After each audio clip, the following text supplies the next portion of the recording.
Okay guys, we're almost done. We have one or two more chapters left.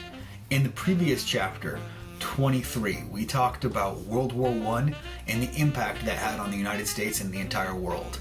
In today's chapter, we're going to talk about the 1920s, called the Roaring Twenties, and how American society changes and grows. It's going to be leading up to the next chapter, which is on the Great Depression. So we're almost done. With the next chapter, I'm going to have a movie you guys can watch for extra credit. And if you have any questions, now is the time to ask, because we're almost out of time. Let's get this work done so I can give you guys your credit. Okay, see you soon. Stay healthy. Okay guys, we're almost done too. This is chapter 24 about the Roaring Twenties. How America is going to be after World War I. There's going to be lots of changes, lots of things growing. American society is going to go through some drastic shifts during this time.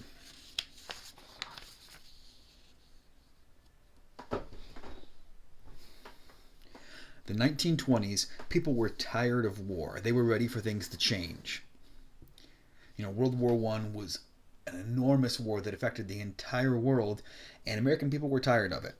They were hoping for things to come back to normal and just allow them to be able to relax. So, American people hoped for things to return to normal times. A guy named Warren G. Harding running for president, and he promised everybody that's exactly what he was going to do. Return to normalcy. So the election comes around and he wins by a landslide, which means he kills it. He wins by a huge majority. So before his time as president, he was a senator from Ohio, and his vice president, Calvin Coolidge, was the governor of Massachusetts. Warren G. Harding said he wasn't interested in being a hero. He was interested in healing the country, and he wanted quick solutions to the problems people were having in America. So during the time when Warren G. Harding was president, he passed a law called the Emergency Quota Act, and this law limited the amount of immigrants allowed in America. He also passed a new tariff, which means taxes, on imported goods, meaning stuff from other countries. In 1920, Congress created the Veterans Bureau to help out some of the soldiers who had fought in the war. And he created a group called the Bureau of Budget to help the government plan its money better and more efficiently.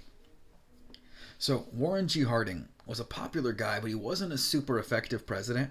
He was similar to Ulysses Grant because he had chosen poor people to help him run the country. And by poor, I don't mean not a lot of money.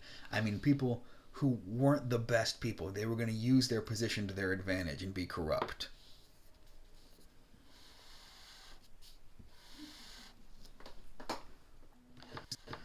So one of the big scandals that happened during his presidency, two oil businessmen gave the Secretary of Interior, the guy who's supposed to be in charge of protecting our environment, a bribe. And they basically bribed him so they could have access to the government oil reserves. He gets caught and he goes to prison for taking this bribe. So Warren G. Harding didn't know that this guy he picked was doing some grimy stuff until it became out in the public. And that makes him look bad because he doesn't know what his own people are doing. After this, the Attorney General, so the lawyer for the United States, is accused of fraud and bribery too. So two different people he picked were involved in scandals. That's going to make him look bad. So President Harding dies suddenly. And when the president dies, the vice president takes over.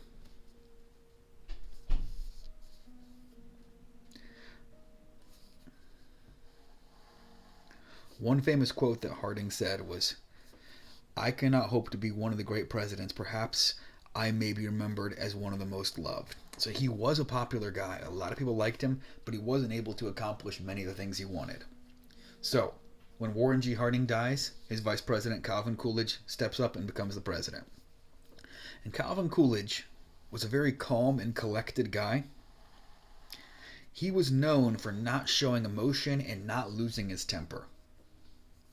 He believed America's main business is business, which he means America should focus on making money. He really supported the businesses and the business owners. He thought that the government should stay out of the business owner's hair and let them run their own companies. He thought that the more the government got involved, the more obstacles it would give a company to being successful. A lot of people don't like this, though, because they know if you let a company with too much power have complete control, oftentimes they'll take advantage of it. So during the election, Calvin Coolidge seemed confident about the country's future, and after this time of the war and all the uncertainty, that's what a lot of people wanted. They wanted the country to stay confident and moving forward. Calvin Coolidge's slogan was "Keep it cool with Coolidge." And he makes a promise to keep things going well, and what happens? He is reelected. During the 1920s, after World War I, the United States is really going to start to flex on how powerful of a country it is. Both Harding and Coolidge promoted the economy and showing the country growing. Both of them wanted to reduce the amount of money the government was spending and wasting on things. And they wanted to make sure that there was peace in the world, because if there was peace in the world, the United States could continue to be successful. In 1921, there was a conference held to discuss keeping the peace, and they wanted to pass this thing called the Kellogg-Briand Pact. It's made by the United States and 14 other countries, and the Kellogg-Briand Pact is going to make war illegal. Now, that sounds like a good idea, but it's really just for show, because if you make war illegal, you can't really punish a country. If they are angry enough at someone to go to war, they're not going to care that it's illegal. So during the 20s, things are going to change very, very quickly, and industry is thriving. So that means factories and businesses are growing, and Americans are earning more money. And when you earn more money, you have more money to spend. Another thing that was changing is people were now buying things on credit and monthly payments. So what that means, if you don't have the cash in hand right now, you could still get the item and just pay for it as you go. Americans also have more leisure time during this time period, which means more free time. If they're not living on a farm working the entire day, they're going to have more time to do stuff they want to do. So during the war, many American farmers had to increase what they were growing to help feed the soldiers. After the war, farm prices fell, and a lot of farmers started to struggle. They couldn't pay their bills because they had to lower their prices, and many of them said, you know what, we're done with this, and they moved to the cities. Americans also became more mobile during this time period because there's going to be some change in technology that's going to allow them to get around the city more quickly. They're not going to rely on the trolleys and the streetcars. So what was the first automobile that became widely available? It was the Ford Model T. So there was cars before this time, but they were only for the richest of the rich people. A Model T cost about $400 when it first came out, but something is going to change. It's going to bring the price down. They get it down to about $250, which is not that much money for a brand new car. It's just a couple of months worth of paychecks. And here you can see what an early Model T looked like. Quite a bit different from the cars we have today. So they were able to make this car more affordable because they mass-produced it on an assembly line. An assembly line was a newer way of making things. So before this time, if somebody asked me to build them a car, there's no way I could do it. It would take me forever to figure it out. I don't know how to build the engine. I don't know how to do any of it. But in an assembly line, if I worked there, I wouldn't need to know how to build the entire car. I just need to know how to do one job over and over and over again. So in an assembly line, a car is put together piece by piece by piece, and each person does one job. And the cars back then didn't come with many options. They were pretty much exactly the same. Henry Ford used to make a joke that you could have a Model T in any color you want as long as it's black. And what that means? There's no options. Every car is exactly the same. They had a canvas roof and no door for the driver, so the roof was made out of the same type of material as like Chuck Taylor shoes. And you didn't start the car with a key. You actually had to go around to the front of the car and crank this lever and then run in the car and give it the gas before it stalled. The Model T had a couple of nicknames. One of them was Tin Lizzie. And a lot of farmers found different ways to use their Model T. Farmers used it to help plow their fields. People actually used to make jokes about these cars because we have streets today that are paved, that are taken care of, relatively decent except for the potholes. But back then, all the roads are dirt roads, and people would drive down the street and parts of their cars would fall off sometimes. That's actually one of the reasons they added a trunk to a car, so you could put the pieces that fell off your car in the trunk until you got home. But people kept buying these cars because they were easy to fix and they were affordable. So the Model T was important because it changed American people's lives. It allowed them to move farther away from where they worked. So if I did not have a car, I would not be able to work at Mahoning County High School. I live 35 miles away. If I needed to walk 35 miles, I'd have to leave for work 6 or 8 hours early, and I would be exhausted by the time I get there. So when people start moving away from the cities, they start moving towards the suburbs. And the suburbs are the small areas right outside the center of the cities. So Americans' lives are changing quickly during this time too. Most people, actually nobody has a TV in their homes, but a lot of families are starting to get radios.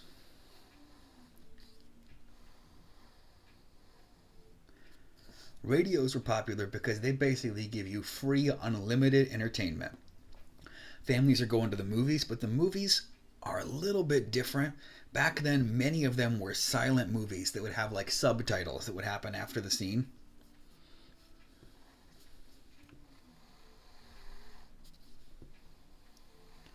One of the first permanent radio stations was set up in Pittsburgh.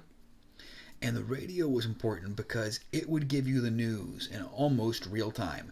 People could listen to a baseball game and they could hear what's happening in every inning. They could tell you who won the presidential election, the day after the results come out. Now, before this time, you might have to wait weeks for the news. The role of women in America is changing during this time too. If you go back a little while, in 1869, the National Women's Suffrage Association, led by Elizabeth Cady Stanton and Susan B. Anthony, were trying to get women the right to vote. So they try and they are unsuccessful, unfortunately. And this word right here, suffrage. It sounds like you're in pain, but it actually means the right to vote. But because of what they did, they started the ball rolling, and in 1920, an amendment to the Constitution is passed, the 19th Amendment, which gives women the right to vote. Now, women during this time are going to start to change what they wanted out of their lives.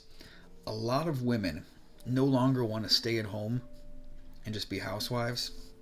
They want to be more free to do things.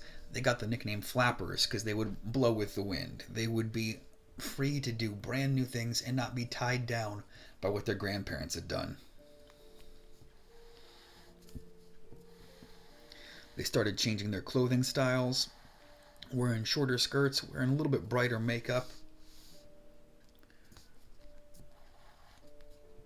and acting much differently than their grandparents and even parents have.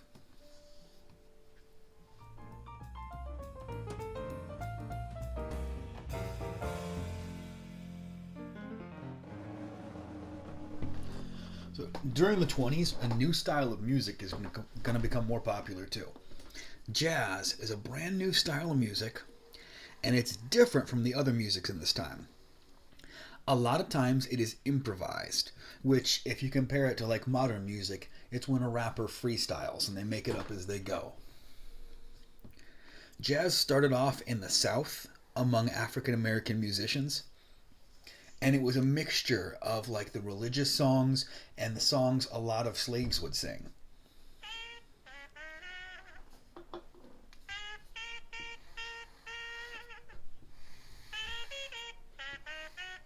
So jazz has multiple different forms. All jazz isn't the same. The earliest type of jazz is called Dixieland, but by the 1920s, jazz has spread from more than just the South up into the North. Louis Armstrong is one of the most famous musicians during this time. He's a trumpet player, and he is an excellent trumpet player, and he starts breaking down some of the racial barriers, getting recognized for what he's doing. Duke Ellington writes music for bigger jazz bands. George Gershwin uses jazz in his symphony called Rhapsody in Blue. So jazz music is probably the most popular music, and it's growing very quickly at this time. Dances are changing too. There's a new style of dance called the Charleston, and dancing is becoming less old-fashioned and more modern. People looking like they're having a little bit more fun while they're doing it. Now, a lot of older families or older Americans did not like jazz music. They were afraid that jazz music was going to be a bad influence on their children.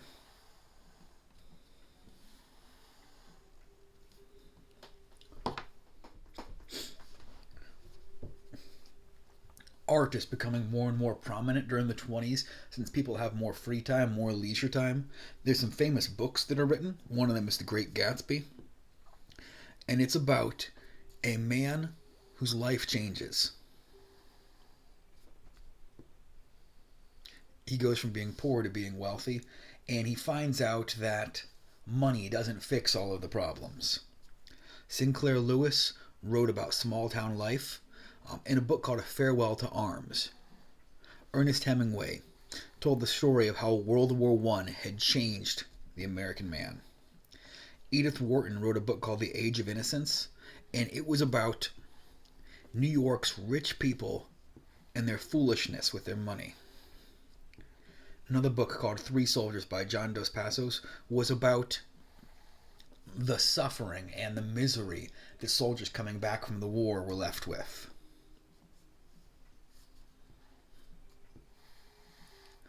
During this time, there was also something called the Harlem Renaissance. And the Harlem Renaissance is when many African American artists finally started getting recognized for their work, for their poetry, for their music. Like Langston Hughes is a famous poet who got recognized for things. So this is when the attention started being focused more on them, and they were actually getting the credit they deserved for the wonderful works of art. So the 1920s were an exciting time with lots of things changing, but not everything is perfect. A lot of American people are still poor, and there's lots of examples of racism and discrimination still going on. Many farmers struggled because of an animal called a boll weevil, which is a type of beetle that destroyed huge amounts of their crops, and a lot of people were starting to really struggle in this time. So if you think back to when we were talking about Reconstruction, Chapter 17, there was a group that came around called the KKK, and the KKK disappeared or got much smaller during Ulysses Grant's presidency. Well, what's going to happen during this time is they're going to come back.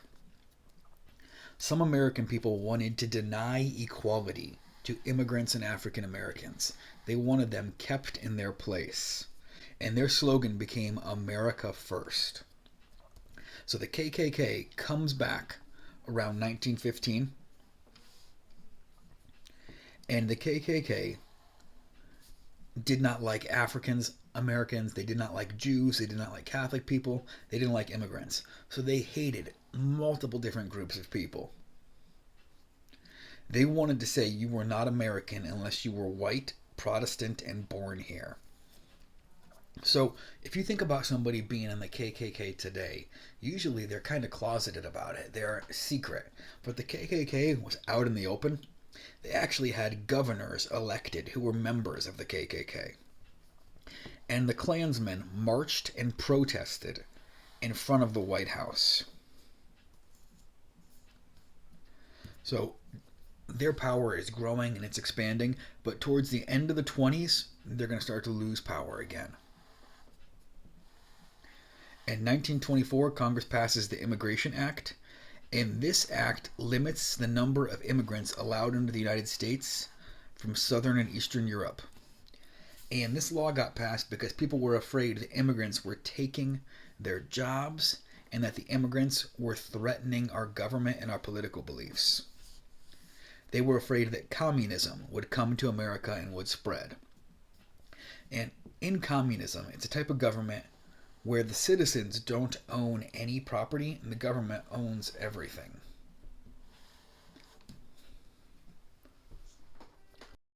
Another political group during this time that got a lot of attention was the anarchists. And the anarchists are people who believe there should be no government. So if you think about the movie The Purge, that's an anarchy. There's no government, no rules. Some anarchists started taking some action, and they ended up bombing some government offices and businesses. This led to a lot of people becoming afraid of these communists.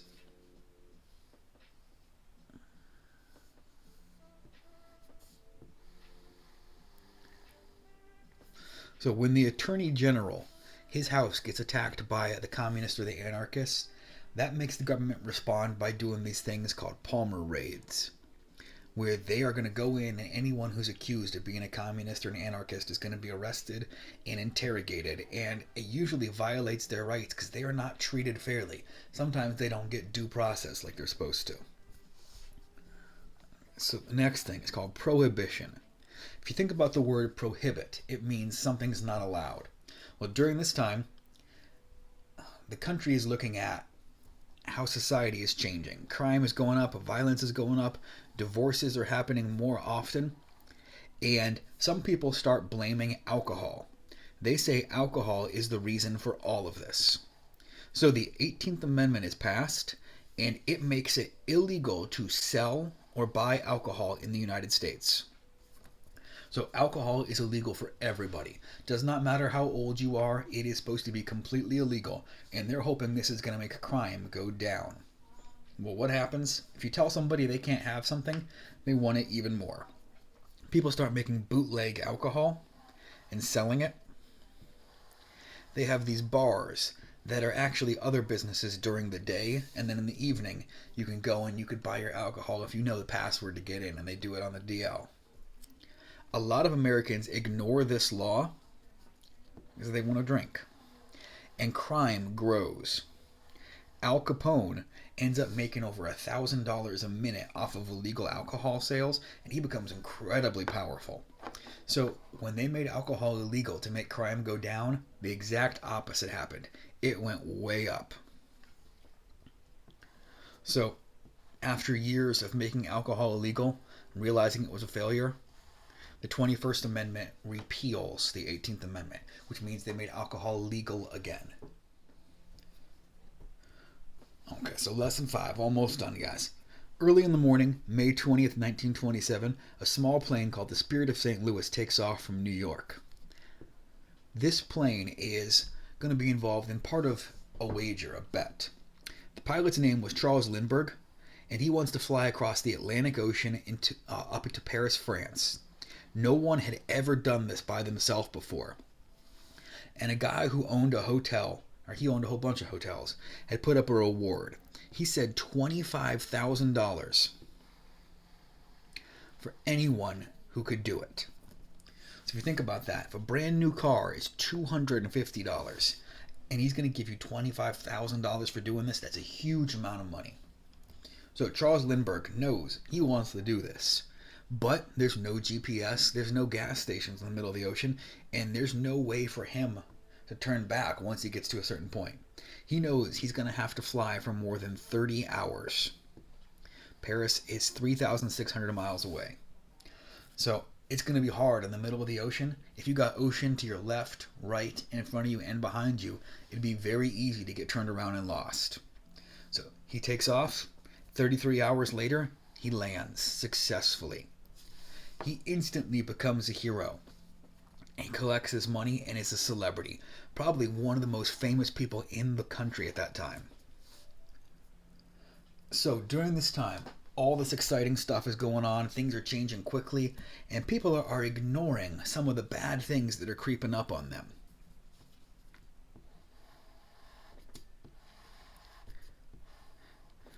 Charles Lindbergh had won that bet won $25,000. Babe Ruth hit 60 home runs, and the stock market is going up, up, up. People are making money, buying stocks, seeing their friends and neighbors get rich, and everyone thinks things are just going to keep getting better and better and better. Calvin Coolidge decides not to run for re-election. He'd already been president 1.5 times. The Republicans nominate a guy named Herbert Hoover. So Herbert Hoover was poor as a child, but he worked his way up and was a self-made man.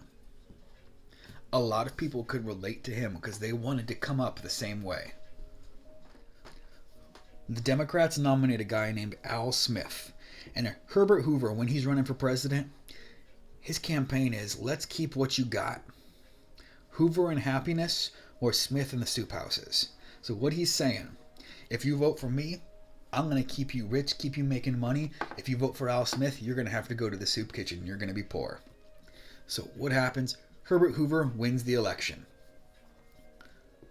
People vote for him thinking everything's going to stay the same, but they do not realize they were wrong. The stock market is about to crash. The stock market is going up and up and up. Some companies' value is skyrocketing, going from $94 to $500 in a year. And the way stock markets work is you take some of your money and you buy a small piece of that company. If that company grows, you get more money. If that company goes out of business, you can lose your money.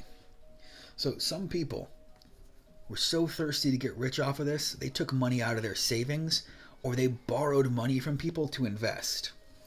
They bought this stock in companies, and what happened is the price of these stocks ended up dropping. So instead of the companies growing, they shrunk. People lost all of their money. So this is going to start the Great Depression.